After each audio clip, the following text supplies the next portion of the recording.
Biz amaliy mashg'ulot jarayonini boshlaganmiz. O'sha birinchi o'quvchimiz bilan sekin harakatni boshladik. Mana e'tibor berib turasizlar.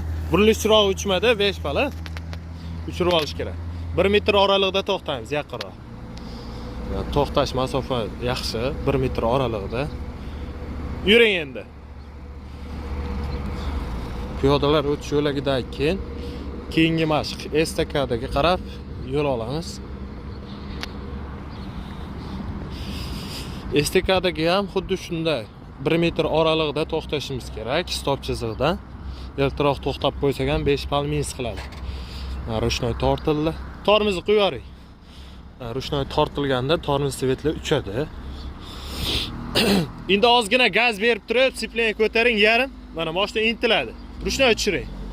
Ana shu holatda chiqib ketaverasizlar. Ham mashina qiynalmaydi, ham o'zingiz hayajonga berilib boshqa qilmaysiz. Kimdir siplena bilan, kimdir ruchnoy bilan farqi yo'q. Ko'pchilik bizdan so'rashadi. Umuman farqi yo'q. Qaysi usulda o'rgansangiz, o'sha usulda o'rgatib qo'yaveramiz. O'rgatishda farqi yo'q bizda. Mana shu joyga e'tibor berib qo'yasizlar. Yengil avtomobil to'g'riga, yuk avtomobil chapga degan. Shu yerda ikkita yo'lak bor-da. Mana birinchi yo'lakdan yengil yuk avtomobil keladi. Ikkinchi yo'lakdan yengil avtomobil keladi. Mana shu nazorat chiziqlar bakkoga to'g'ri kelganda keyin burash kerak. Sal sipleni bosib, sekin shoshilmasdan. Sekin, Polni bura. 2 minut vaqtingiz bor. Shoshilmay, sekin chiqaring. Polni bura oling. Xuddi shu holatda chiqib kelamiz. Ikki tomonni ham bosmasdan.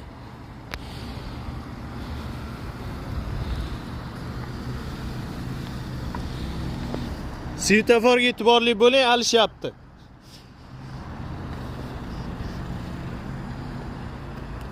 Rolni sekin to'g'rilang, bakka tagiga qarab ishlab to'xtang. Bakka tagidan oq chiziq ko'rinsin. Mana jichcha erta to'xtadingiz. 5 bal minsa, mana shu bakka tagidan ko'rinish kerak-a. Jichcha erta, 1 metrdan jichcha ertaroq.